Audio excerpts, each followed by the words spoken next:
betul. Nah, itu baru Natali baca itu baru Natali baca betul. Kan di situ perikopnya itu ajakan juru selamat, betul? Iya, tapi kayaknya Alkitab Ya. yang kurang ini kayaknya salah. Nggak tahu nih bacaan baru ya. Nah, sorry coba ya. baca Jadi di situ. bukan aku Pada menang. waktu itu, di situ kan Yesus berkata, pada waktu itu berkatalah Yesus, aku bersyukur kepadamu Bapa Tuhan langit dan bumi. Berarti menurut Yesus di situ siapa yang Tuhan? Iya. Hapus saya versi itu, itu dulu itu. Iya, salah versi itu.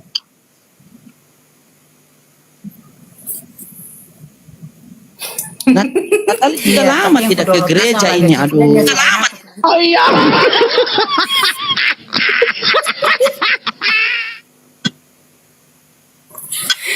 Makanya kak baca komputer cuy. Ini apa Matius berapa tadi tanya? Matius berapa ajakan hamba Allah? Matius 11 atau begini dah, coba Matius 11:25. Coba. Natali ini harus setiap hari baca firman Tuhan ya. Natali ya. Setiap hari ya. Nah ini. Ini kita belajar sama-sama. Kita belajar sama-sama. Tidak boleh marah-marah. Kita belajar sama-sama. Kalau ini tadi dilihat di mana tuh firman Tuhan yang tadi tuh? Di sini tuh tekan begini mau ini tekan begini sa ketik begini tak tekan di sini nih. Nanti kak ketik cari di sini nih. No dia suruh apa terus pilih dia pun pasal sini pindah dia ayat di sini. Pilih dia pun pasal di situ. Berarti sudah betul itu, cuma Natali yang tidak tahu tadi, makanya dia bilang salah download. Itu tadi Cantik-cantik tidak pernah baca firman Tuhan. Cantik-cantik. Begini. Coba belajar. Coba Natali buka Yohanes 4:19. Yohanes pasal 4 ayat ke-19. Coba. Yohanes. Tekan sini Bu. Cari Yohanes. Itu Yohanes tuh. 4 ketik ayat 19. Oke. kata perempuan itu kepadanya, Tuhan, nyata sekarang padaku bahwa engkau seorang nabi. Bagaimana Tuhan turun pangkat? Tuhan nyata kepadamu engkau sekarang seorang nabi. Masa Tuhan jadi nabi? Salah itu.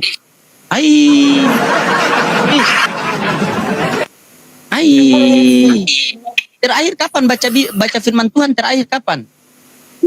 Salah. Matius ke Yohanes? Yohanes 4 ayat 19. 19. Oh, tadi ku salah baca. Yohanes 4 ayat 19.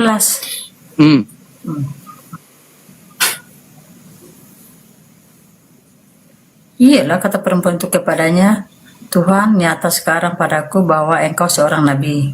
Masa Tuhan jadi nabi?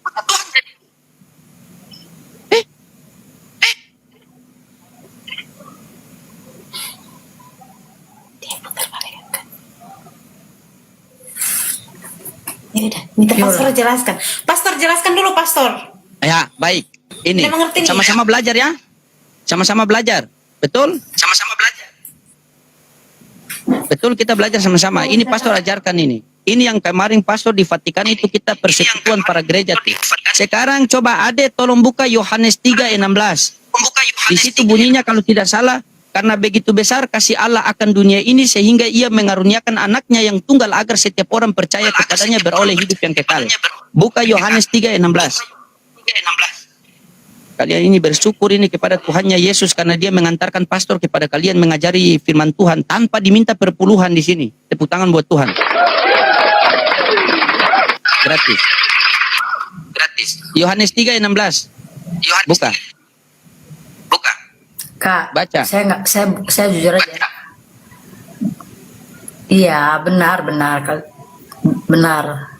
Apakah Yohanes 3 ayat 16? Iya, Yohanes 3 ayat 16. Coba dibaca situ. Ini tentang hidup yang kekal ya. Kasih Allah. Karena begitu besar kasih Allah. Itu ayat hafalan itu. Ya, karena begitu besar kasih Allah akan dunia ini. Supaya setiap orang percaya kepadanya tidak binasa melainkan beroleh hidup yang kekal. Nah, di situ kan tertulis karena begitu besar kasih karunia, karena begitu besar kasih Allah akan dunia ini sehingga ia mengaruniakan anaknya yang tunggal agar setiap orang percaya kepadanya beroleh hidup yang kekal. Ya. Nah, kita percaya kepada anaknya sebagai apa? Coba buka Yohanes 17:3 agar kita memperoleh hidup yang kekal. Di situ. Coba Yohanes 17 ayat yang ketiga. Silakan.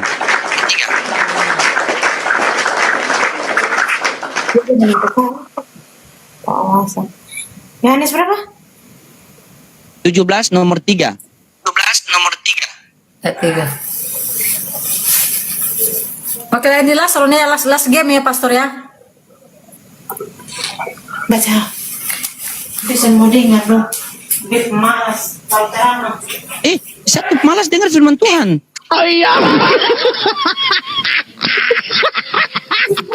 Baca. Inilah anjir. Ya, inilah hidup yang kekal itu, yaitu bahwa mereka mengenal Engkau satu-satunya Allah yang Maha Besar dan mengenal Yesus Kristus yang telah Engkau utus. Nah, berarti untuk memperoleh hidup yang kekal mengenal Yesus sebagai utusan Allah, utusan Tuhan, betul tidak?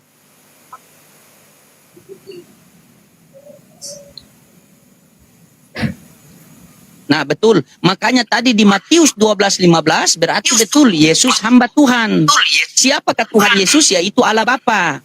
Makanya tadi di dalam Yohanes 3:16, karena begitu besar kasih Allah akan dunia ini sehingga ia mengaruniakan anaknya yang tunggal agar setiap orang percaya kepadanya beroleh hidup yang kekal. Nah, kita percaya kepada anaknya yang tunggal yaitu Yesus, percaya sebagai apa? Apakah sebagai Tuhan atau utusan Tuhan?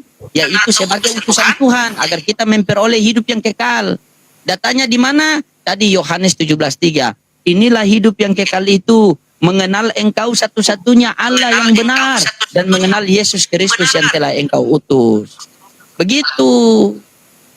Maka sekarang banyak pengajaran-pengajaran di gereja mengajarkan bahwa Yesus adalah Tuhan, Bapa adalah Tuhan. Matius 11:25 Yesus sendiri mengatakan, "Aku bersyukur kepadamu Bapa Tuhan langit dan bumi." Berarti Yesus ini dia punya Tuhan, yaitu Bapa Tuhan langit dan bumi. Begitu. Jarang baca Bible kalian ini. Kamu sejak kapan terakhir baca Bible, Natali? Itu privasi saya, Pastor. Sekarang sudah privasi. Tadi bilang lama sekali. Sudah mulai.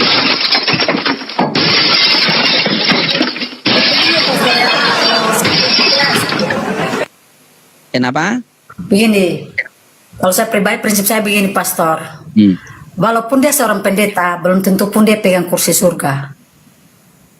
Sama-sama kita manusia. Tergantung amal perbuatan kita, hati kita, ikhlas kita, perbuatan kita kepada Tuhan, itu aja. Itu prinsip saya. Iya, betul. Betul. Saya tidak pungkiri itu. Saya tidak pungkiri apa yang Natali sampaikan. Saya tidak pernah pungkiri itu. Namun perbuatan kita kepada Tuhan siapa? Di situ ada Bapa, ada Yesus. Sementara pengajaran dari bapak-bapak gereja mengatakan Yesus adalah Tuhan. Sementara di Bible mengatakan Yesus hamba Tuhan. Bagaimana bisa kita mendapatkan hidup yang kekal? Sementara di Yohanes 14 nomor 1 mengatakan, "Janganlah gelisah hatimu, percayalah kepada Allah, percaya juga kepadaku." Kalau kita memanggil Yesus adalah Tuhan, dengar. Sedikit baru kamu turun terserah. Yang penting, pastor sudah kasih ingat sama kamu. Kamu perhatikan baik-baik ya. Jika kita memanggil Yesus Tuhan, maka di Matius 7, 21, 22 sampai 23, apa kata Yesus di situ? Apa kata Yesus di Matius 7, 21, 22, 23? Apa kata Yesus? Barang siapa yang bernubuat demi namaku, yang mengusir setan demi namaku, yang memanggil aku Tuhan, maka di hari akhir nanti, apa kata Yesus? Nyala kau dari hadapanku. Tidak percaya? Silakan baca Bible, kitab suci, Matius 7, 21, 22, 23. Saya hanya menyampaikan, kalian mau dengar atau tidak itu urusan kalian dengan Tuhan, tapi ingat kita semua akan menghadap kepada Tuhan. Ya. Iya. Hmm. Iya, betul Pastor, nggak ada yang kekal di dunia ini, Pastor. Nah, begitu coba baca Matius 7, 21, 22, 23. Coba saya minta tolong terakhir baca, setelah itu kita close. Matius 7, 21, 22, 23.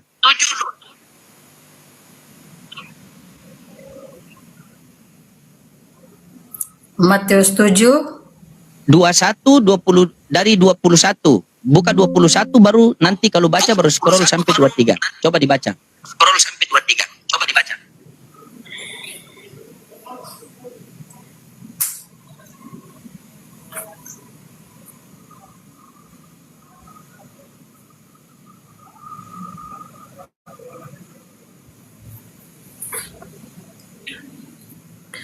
bukan setiap orang yang berseru kepadaku, Tuhan, Tuhan akan masuk dalam kerajaan surga, melainkan dia yang melakukan kehendak Bapakku yang di surga. Ayat 22, pada hari terakhir, banyak orang akan berseru kepadaku, Tuhan, Tuhan, bukankah kami bernubuat demi namamu, dan mengusir setan demi namamu, dan mengadakan banyak mujizat demi namamu. Ayat yang ke-23, pada waktu itulah, aku akan berterus terang kepada mereka dan berkata, aku tidak pernah mengenal kamu, hanyalah engkau daripadaku, kamu sekalian pembuat kejahatan. Apa kata Yesus di situ? Bayangkan. Itu kau mau percaya atau tidak itu firman Tuhan. Silakan. Itu urusan kamu, pribadi kamu. Mau percaya atau tidak itu firman Tuhan. Barang siapa yang berbuat demi namaku, yang mengusir setan demi namaku, yang memanggil aku Tuhan, Tuhan, Tuhan, maka di hari akhir nanti apa kata Yesus di situ? Kenyalah kau dari hadapanku sang pembuat kejahatan. Bayangkan. Coba. Terus pertanyaan timbul pertanyaan. Terus Yesus, siapa yang harus kita panggil Tuhan? Tanya kepada Yesus, bukan tanya kepada pendeta, tanya kepada Bapak gereja, bukan. Tanya kepada Yesus. Yesus, terus siapakah kita harus panggil Tuhan? Apa yang Yesus katakan di Lukas 4 nomor 8? Sebab ada tertulis, sembahlah Tuhan Allahmu, kepadanya kamu harus berbakti. Haleluya. Tepuk tangan buat Tuhan. Jadi yang Tuhan adalah Allah. Sehingga dalam Matius 11:25 Yesus mengatakan, aku bersyukur kepadamu Bapa Tuhan langit dan bumi. Begitu. Inilah pengajaran-pengajaran yang tidak diajarkan di gereja-gereja, maka hadirlah kami yang penginjil-penginjil pemberitakan firman Tuhan yang baik dan benar sesuai yang tertulis di dalam Bible. Karena ingat, di dalam Bible itu ya katakannya, tidak katakan tidak, selebihnya daripada si jahat.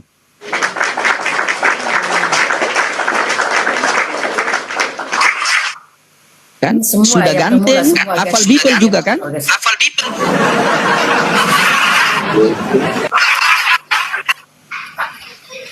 Gimana Natali? Oke lah ya Pastor ya, makasih ya Pastor ya. Sehat-sehat Pastor, selamat berinjil-injil Pastor. Ya. Semangat. Apakah Natali tidak mau diinjili oleh pastor? Kalau aku pribadi ya Pastor ya, jangankan romoku sendiri, itu urusan pribadi sama Tuhan. Oh salah. Itulah pemahaman yang salah. Itulah pemahaman yang salah teman-teman. Inilah anak-anak Tuhan yang ya mau bilang bagaimana ya. Ya semoga Tuhan memberikan kasih karunia kepada kalian lah. Kita mau gimana lagi. Yesus datang ke dunia untuk memberitakan Injil. Padahal di dalam Bible itu dikatakan beritakanlah Injil kepada seluruh makhluk. Nah sekarang kita sudah bertemu, kita beritakan Injil. Bukan orang Islam yang menolak. Kristen sendiri yang menolak. Ini yang aneh. Padahal kita memberitakan sesuai yang tertulis. Coba. Kita memberitakan. Yesus datang di tengah-tengah Bani Israel. Dan Yesus mengatakan. Hukum yang terutama ialah orang Israel. Tuhan Allah kita, Tuhan itu Esa. Kasihilah Tuhan Allahmu. Segenap hatimu. Dan sepenuh akal budimu.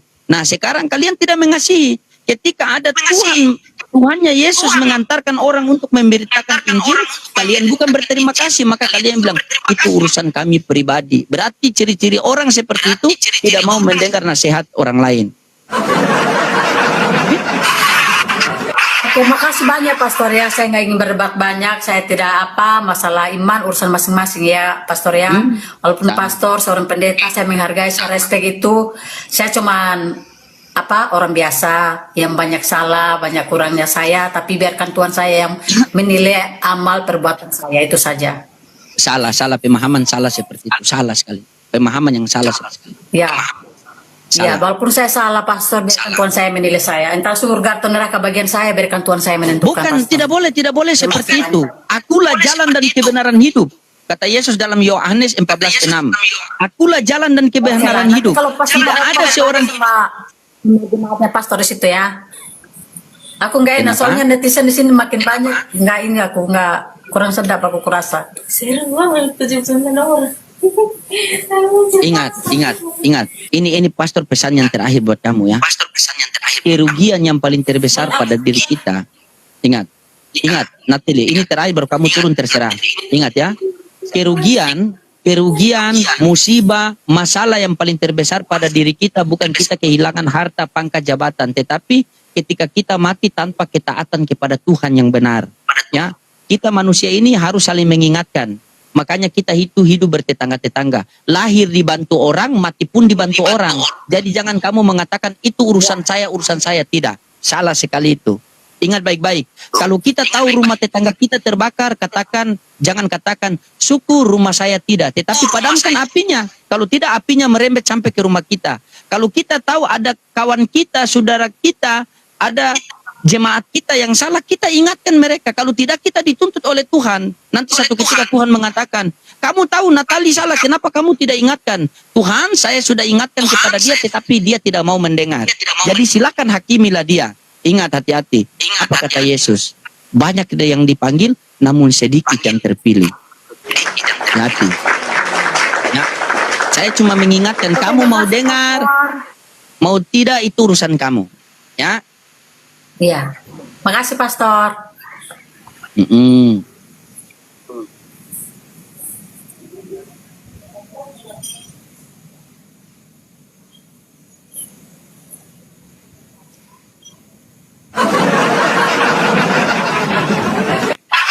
Izin ya Pastor ya, aku mau PK ya Pastor ya. Makasih banyak udah mampir, udah berbagi firman Tuhan. Terima Jadi kasih kamu mau banyak. tinggalkan pastor begitu? Iya Pastor, soalnya saya ditunggu semua.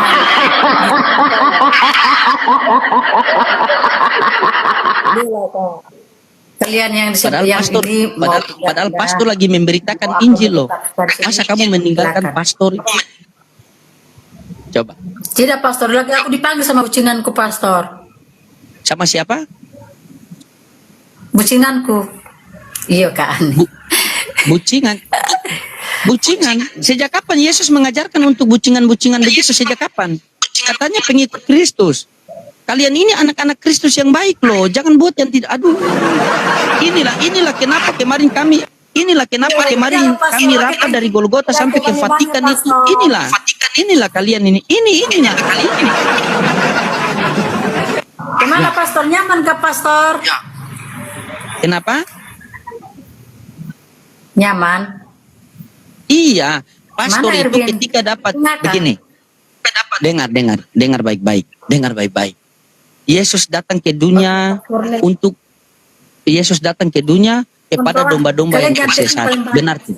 Paling banyak aku mau, tapi kalau yang paling banyak enggak mau aku. Karena di sini aku cari rezeki, guys. Cari apa? Cari rezeki Pastor. Cari rezeki. Ingat, jangan terlalu mempersibukkan dirimu dengan apa yang sudah menjadi tanggung jawab Tuhan kepada kita. Tetapi sibukkanlah diri kita dengan apa yang menjadi tanggung jawab kita di hadapan Tuhan. Apa tanggung jawab Tuhan kepada kita? Rizki, jodoh, kematian, itu urusan Tuhan kepada kita. Ya, orang Islam Iya. diberikan rizki, orang Kristen diberikan rizki, Hindu diberikan rizki, Konghucu diberikan rizki. Berarti masalah rizki itu Tuhan tidak memandang agamanya apa. Tetapi kalau perkara kebaikan, kamu harus bersyukur. Rizki itu bukan dicari, dijemput. Bukan dicari, rizki itu dijemput. Kalau dicari susah, kalau dijemput gampang. Jadi tanamkan dalam hati Anda untuk dijemput, bukan dicari. Begitu.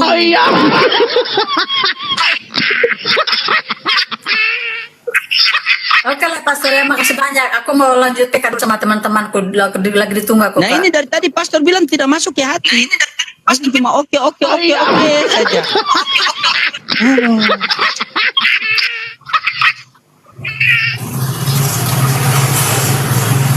Saya itu kesian loh, saya itu kesian.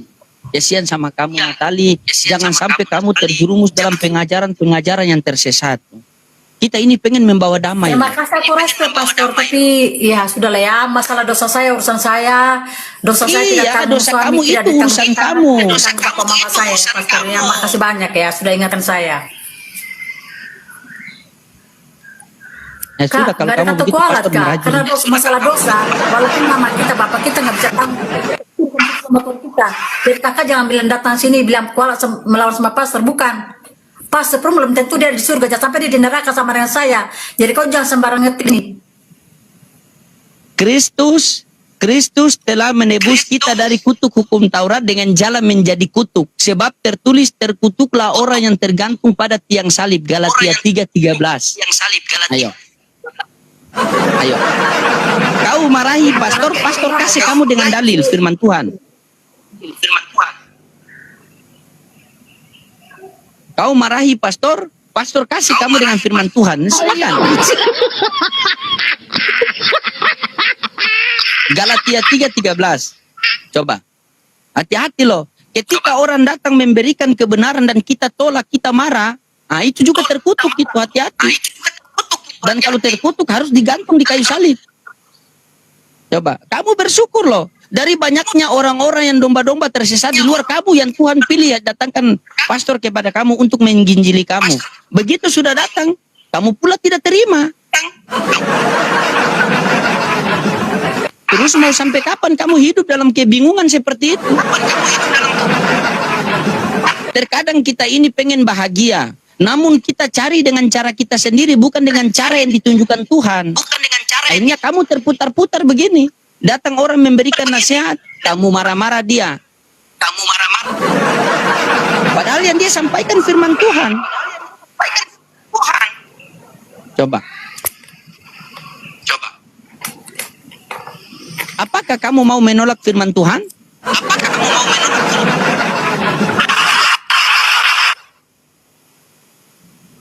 Coba Natali. Natali mau menolak nasihat.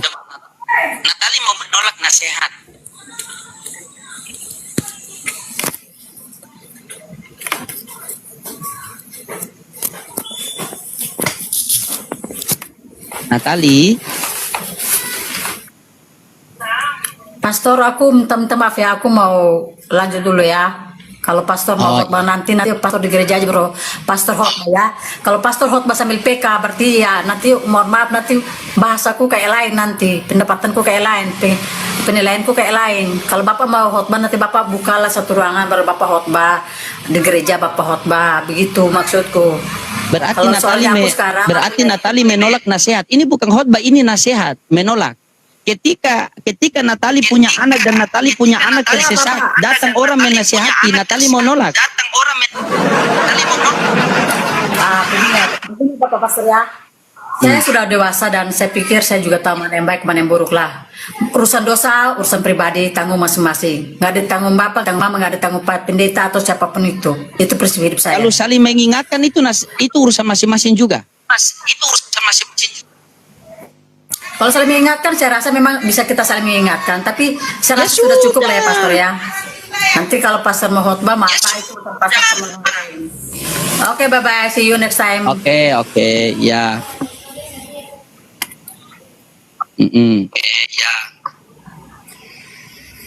Ya, jangan berbuat dosa lagi. Jangan berbuat